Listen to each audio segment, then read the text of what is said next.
Assalamualaikum warahmatullahi wabarakatuh. Sahabat beriman, tidak ada yang tidak diketahui oleh Allah Subhanahu wa taala, dari yang terkecil sampai yang terbesar. Allah Subhanahu wa taala mengetahui yang tidak diketahui manusia. Allah Subhanahu wa taala mengetahui yang terlihat dan tak terlihat. Oleh karena itu, perkara yang diputuskan olehnya adalah keputusan seadil-adilnya. 3 orang soleh telah membuktikannya. Siapakah mereka?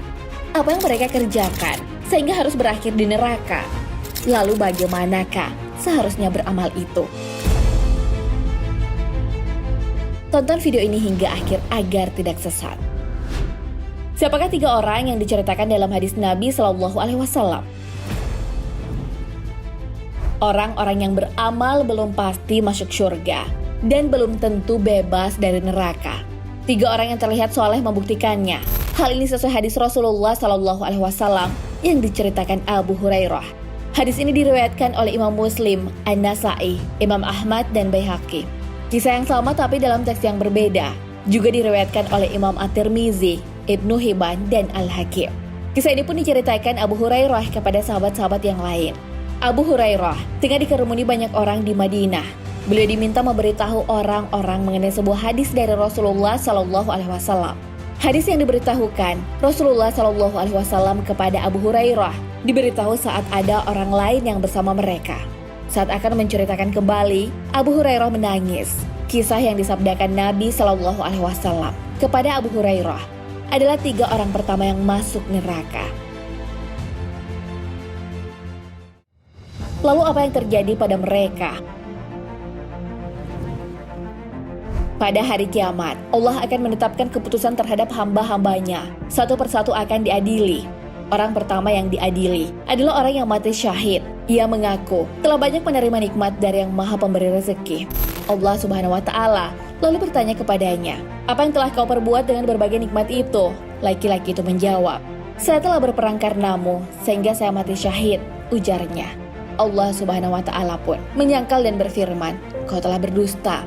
Kau berperang agar namamu disebut manusia sebagai orang pemberani, dan ternyata kamu telah disebut-sebut demikian." Orang yang mati syahid itu pun akhirnya diseret dan dilemparkan masuk ke neraka. Orang kedua pun dipanggil. Ia adalah seorang ahli agama yang alim, yang mengajarkan ilmu dan Al-Quran kepada sesama.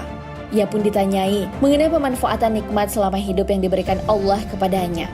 Ia pun menjawab, "Saya telah membaca, mempelajari, dan mengajarkannya Al-Quran karena engkau."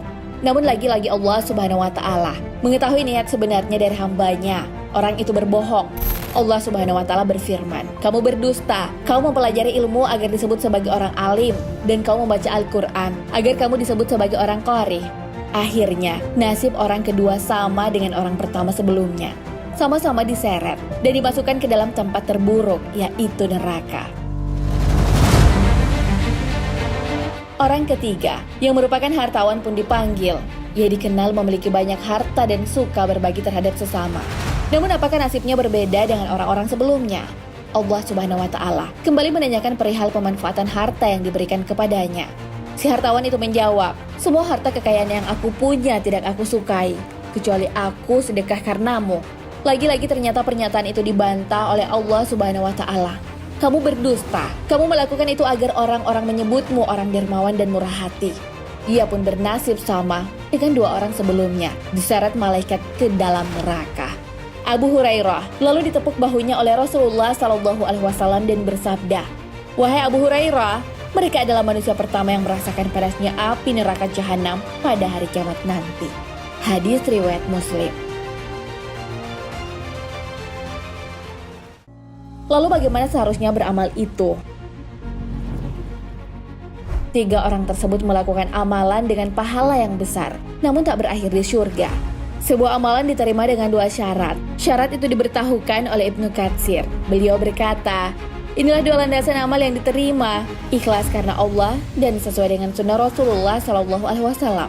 Seseorang yang melakukan amalan dengan tujuan mendapatkan balasan di dunia, mereka akan diberi. Namun di akhirat, mereka tak mendapat apa-apa. Hal ini ditegaskan Allah Subhanahu wa taala di dalam Al-Quran. "Barang siapa yang menghendaki kehidupan dunia dan perhiasannya, niscaya kami berikan kepada mereka balasan pekerjaan mereka di dunia dengan sempurna, dan mereka di dunia tidak akan dirugikan. Itulah orang-orang yang tidak memperoleh di akhirat. kecuali neraka. Dan lenyaplah di akhirat itu apa yang telah mereka usahakan di dunia, dan sia-sialah apa yang telah mereka kerjakan. Al-Quran Surah Hud ayat 15 hingga 16.